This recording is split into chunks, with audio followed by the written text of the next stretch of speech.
Magandang araw po sa inyo. Praise the Lord. Dito na naman tayo sa tahanan ni Sister Cheryl upang magdala ng mabuting balita o ang salita ng Diyos. Salita ng Diyos ay mabuting balita. Hindi po masamang balita yan. Yan ay mabuting balita. Bakit? Yung salita ng Diyos yan eh. Nagbibigay ng everything. Lahat ng kailangan mo provided by God. Diyos ang naglalahan na may gawa ng langit at lupa. Amen? Amen. Kaya tayo po ngayon ay mag-aaral ng salita ng Diyos. Sa pagkakataon nito, siyempre, iingin natin ang tulong ng Diyos upang siyang magpauhunawa na maintindihan natin ang kanyang aral, turo. Sapagkat yan ang sinasabi ni Jesus, ang aral ko ay ang pagkain ng kaluluwa.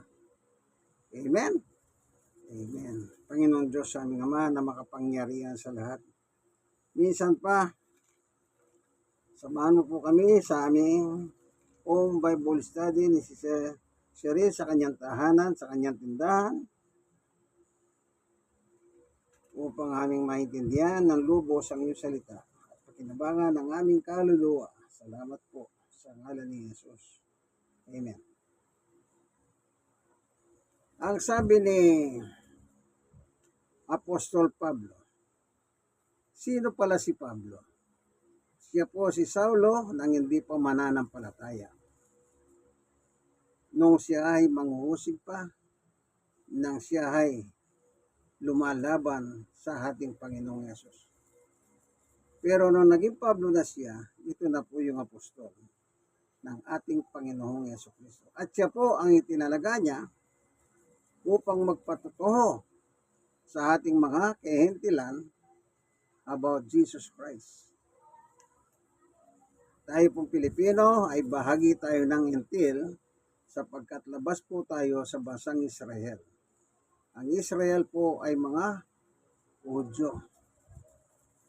Sabi po ni Apostol Pablo dito sa Colossus chapter 3 verse 1. Binuhay kayong muli kasama ni Kristo. Kaya't pag sumakita ninyo ay ang mga bagay na nasa langit na kinaroroonan ni Kristo na nakaupo sa kanan ng Diyos.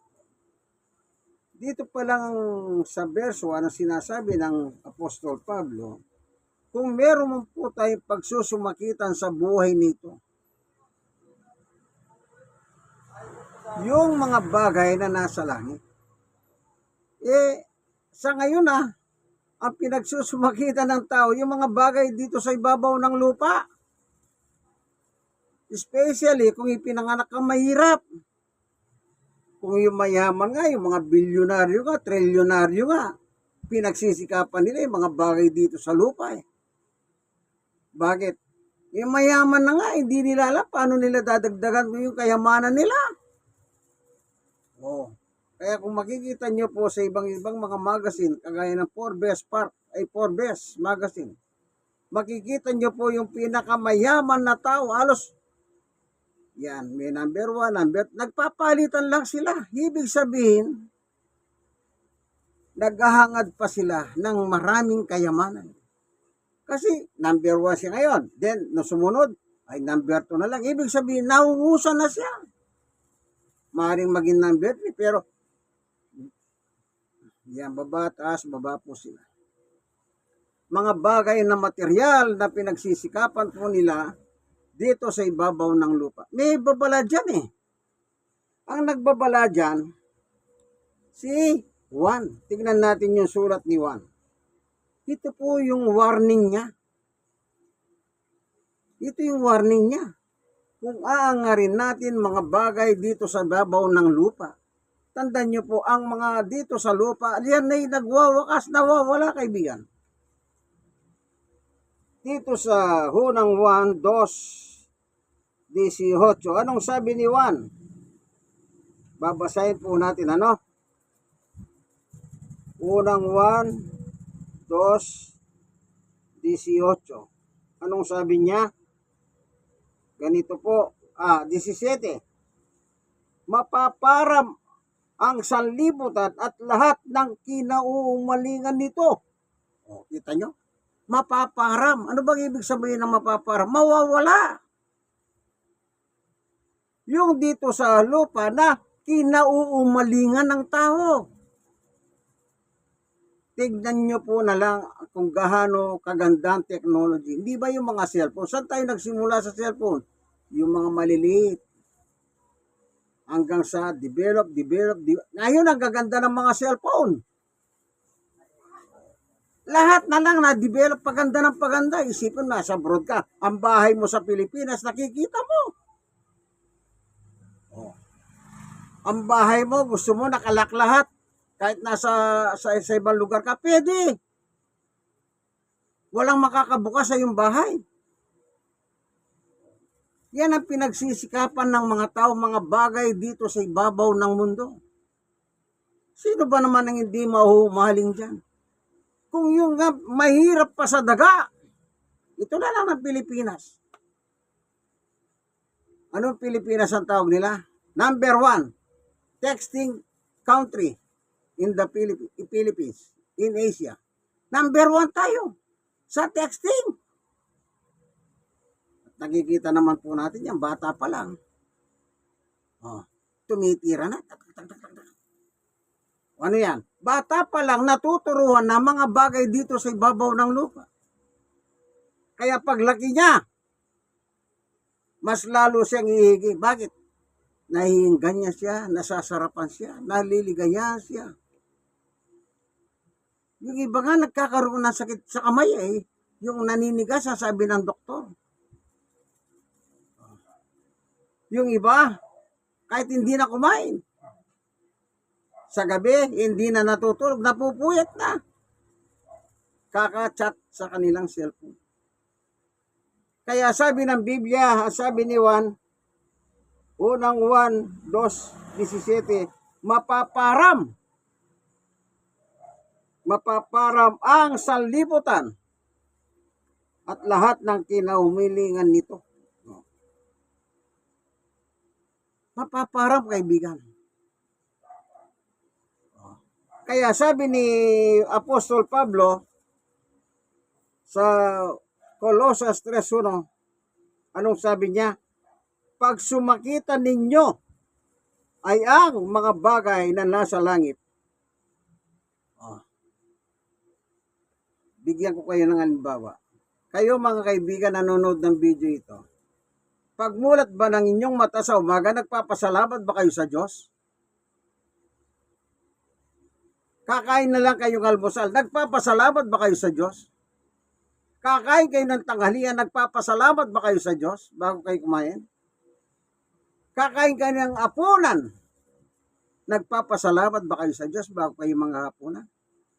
O baka naman, wala lang, basta kung nandyan ang pagkain, yan, tira ng tira. Baka wala kayong pagpapasalamat sa Diyos. Iyan ay mga bagay na panlangit ang magpasalamat sa Diyos. Tingnan niyo po si Apostol Pablo. Unang Tesalonica 5, 15, 16, 17, 18. Ganito po ang mababasa. Ang sabi ni Apostol Pablo ay unang Tesalonica verse 5:16. Magalak kayong lagi. 17. Maging matyaga, manalangin. 18. Ipagpasalamat ninyo sa pangalan ni Kristo ang lahat ng nangyayari o lahat ng pangyayari. Sapagkat yahon ang ibig ng Diyos. Lahat ng nangyayari, ipagpapasalamat mo pala sa Diyos. Meron naman palang utos bakit hindi nakakalimutan pa ang pagpapasalamat sa Diyos? Di ba? Pagkaraniwan sa mga tao. Pag nagising ang nanay, Ano kaya ang iluluto ko para sa almusal ng aking pamilya? Oh. Antimano, yung iluluto, ang nasa isip. Ano yan? Mga bagay na panlupa. Pag nagising naman yung asawa niyang lalaki, ang sabi niya, darling, ano bang almusal natin? Pag nagising ang mga anak, nanay, mami, mama, ano ba ang almusal na niluto? Kaya yung nanay po, mahaga pa lang gumigising na para ipaganda na makakain ng kanyang sambahayan. Bakit? Kailangan silang kumain para bago silang umalis o magtrabaho, mag-aral. Kaya ang tanong nila, anong almusal natin ngayon? Ang tanong, kaibigan, kung anak ka, kung tatay ka, kung nanay ka, nakapagpasalamat ka na ba sa Diyos? O baka naman Antimano, hinahanap mo ang pakinabang? Dalawa lang, panlupa, panglangit. Alin sa dalawa ka dyan, kaibigan? Baka naman panlupa ka lang. Hindi ka panlangit. So sabi ni Pablo, yung mga bagay na panlangit, ano yan? Pasalamat, sabi ni Pablo. Ano yung pasalamat? Ayon kay Apostol Pablo, ito ay ano? Ulitin natin ha. No. Unang Tesalonica 5:18. No. Ang pagpapasalamat ay sapagkat yahon ang ibig ng Diyos. No. Yahon ang ibig ng Diyos. Ang alin? Magpasalamat. Kanino ka magpapasalamat? Sa Diyos, siyempre. Ang Diyos kasi ang nagbibigay ng lahat ng kailangan mo, kaibigan. O, babasahin natin dito sa Unang Timoteo ayon sa Panginoong Jesucristo. Unang Timoteo, Mateo pala. Chapter 6. Ganito ang sabi ni Jesus. Ganito kayo manalangin. Ama naming nasa langit ka, sambay nawa ang pangalan mo. Jesus, ikaw nawa ang magari sa amin. Sundin nawa ang iyong kalooban dito sa lupa tulad ng sa langit. O bigyan mo kami ng pagkahing kailangan namin sa araw na ito. Sinong naglalahan ng pagkain? Ayon sa ating Panginoong Yesus, yung Ama na nasa langit. Hindi ka man humingi ng pagkain sa Diyos, pero binigyan ng pagkain ng Diyos ang apag ng mesa mo, kaibigan. Huwag mo sabihin, nagtrabaho naman ako. May trabaho ang anak ko, may trabaho ang asawa ko. Kaya kami nakakabili ng masarap na pagkain. Hindi, mali yun. Kaya ka meron kinakain sa apag ng lamesa, galing sa Diyos yan. Ito sabi ni Jesus, bigyan mo kami. Ano daw ang ibibigay? Pagkain sa araw na ito. Kaya merienda man yan, kung ano man tawag, kung midnight snack yan. Ang Diyos ang nagbibigay, kaibigan. Kahit na ikaw ay kumikita ng napakalaki. Diyan pa lang, dapat mong pasalamatan ng Diyos, meron kang kinakain na pagkain. Bago ka kumain, kaibigan. Para basbasan ng Diyos ang pagkain na yan. Sa Facebook po, meron ako nakita. Umorder siyang 6 na kanin. 6, ang dami Nilagay siya, hindi plato pinaglagyan Parang kwadradong gano'n Ginagyan na nga gano'n. Then pagkatapos, siya nang sumandok ng ulam niya. Alam niyo po ba kung anong ulam niya? Dinuguhan. Then at saka siya nanalangin muna. Kita nyo? Sa Facebook, nasa Facebook yan, nakita ko. bago siya kumain, nanalangin muna siya. Ano yan? Sabi ko, tama ang ginawa niya. Nanalangin muna siya. Dapat ganon po ang ugali natin. Ano yan? Ugaling makalangit yan.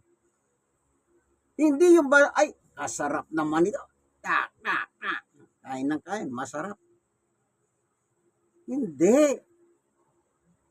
Ipagpasalamat mo muna sa Diyos. Yung kakainin mo. Alam niyo po, kapag pinagpapasalamat niyo sa Diyos, dahil yan ay kalooban ng Diyos, binabasbasan ng Diyos ang pagkain na yan, kaibigan. Nililinis ng panalangin at salita, sabi ni Pablo. Kaya bilang mga tao po, mananampalataya o hindi man, lahat naman tayo mananampalataya. Walang tao, walang pananampalataya. Kanya lang, kaya sinasabi ng, ay, hindi mananampalataya. Kasi nga po, hindi nila nakikita yung Biblia. Sometimes, hindi po nila nasusunod yung Biblia. Di po ba? Kaya na lang ito, magpasalamat, sabi ni Pablo. Dahil wala kang alam sa Biblia, wala lang. Lumipas ang almusal, basta ka na lang kumain.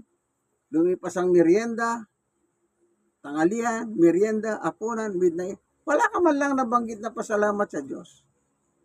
Yung iba nagpapasalamat naman pagkatapos nilang dumighay. Na sila'y dumighay, ano sabi nila? Ay, salamat po, Panginoon. Oh. Hindi. Tingnan niyo si Pablo. Colosas 3:17. Balikan natin si Pablo. Kanina, binasa natin 3:1. Ngayon, 3:17 naman. Anong sabi ni Apostol Pablo? 3:17. At anuman ang gawin ninyo. Sabi, may ginagawa ka. May gagawin ka. Maging sa salita o sa gawa. Nagkikipagsalitaan ka o gumagawa ka. Gawin ninyong lahat sa pangalan ng Panginoong Jesucristo at sa pamamagitan niya magpasalamat kayo sa Diyos Ama. Oh. Ano man daw po ang ginagawa natin sa salita o sa gawa. Halimbawa, makikipag-meeting ka o nag-apply ka ng trabaho, Panginoon Diyos, tulungan mo ko. Sana po yung interviewer ko, lahat ng itanong niya, masasagot ko. Yan. Ano yan? Gawa yan. Mag-apply ka ng trabaho. Dapat minsan po napakasimpleng pasalamat nakakalimutan ng tao. Pero nakapagtataka kapag meron nagbigay sa kanya ng pakinabang. Halimbawa, ito po pagkain para sa inyo. Ano sabi nila? Ay, maraming salamat, pagpalain ka nawa ng Panginoon Diyos. Bakit niya sinabing pagpalain ka nawa ng Panginoon Diyos? Para araw-araw mo siya bibigyan ng pagkain pag pinagpapala ka ng Diyos. Kaya ganun ang kanyang dalangin. Kasi nagiging kasangkapan ka pagdating sa kanyang pagkain. Bakit yung nagbibigay sa iyo pinasasalamatan? Bakit ang Diyos na nagbigay sa iyo ng lahat ng bagay, hindi mo pinasasalamatan? Buhay mo, kaibigan. Yung hininga mo, yung hangin, yung magandang panahon, lahat yung bigay ng Diyos, pero pinagpapasalamat mo ba yan? Halimbawa, bumagyo. Dapat ka bang magpasalamat? Opo. Kung walang bagyo, paano malalagyan ng mga tubig yung dam? Sige nga, mag-isip kayo. Pag walang tubig ang dam, saan kayo kukuha ng iinumin ninyo? Kung wala kayong mga poso o bomba.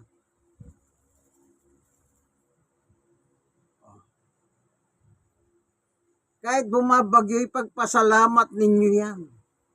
Bakit? Ang daming alaman nadidiligan na, hindi naman nadidiligan ng tao. Pero dinidiligan sila ng Diyos. Kaya nga tumubo ang lahat ng mga bagay na tumutubo. Ang sabi ng Diyos, magkaroon ng ulan.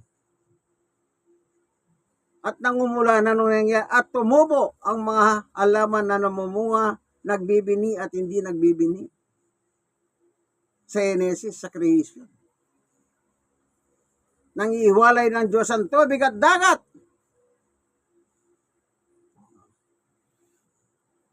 Doon pa lang may ulan na. Kaibigan, wala pang tao.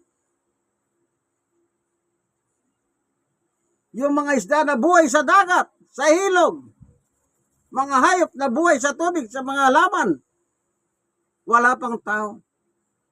Ba't ngayon pag bumabagyo, nagre-reklamo kayo? Huwag kayong magreklamo, kaibigan, kundi magpasalamat kayo. Bakit?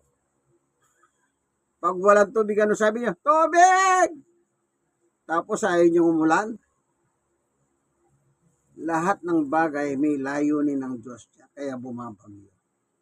Nagpapadala siya ng tubig ulan, ilalagay sa mga dam, sa mga umaasa sa tubig ulan. Di ba? May mga probinsya po, pag umulan, grasyang grasya, may mga sahod silang mga container. Napapanood sa TV yan. Walang tubig, wala silang makuha matinong tubig. Kaya pag umulan, marami silang container. Oh. Alam nyo, kaya dapat kung meron man tayong damdamin, meron man tayong pagnanasa, wala tayong iba kundi sundin ang gusto ni Pablo na itinuro sa kanya ni Jesus. Na ang sabi niya, Colosas 3:1, ganito ang nakalagay, ang pagsumagitan ninyo ay ang mga bagay na nasa langit na kinaroroonan ni Kristo na nakaupo sa kanan ng Diyos. Nasaan si Jesus? Nakaupo sa kanan ng Diyos sa langit. Tagalangit po siya, hindi siya tagalupa, kaibigan. Tandaan niyo yan, walang tao sa langit. Kaya hindi niyo po pwedeng sabihin na si Jesus tao. Salamat, Panginoon Diyos, sa iyong pagtuturo sa amin.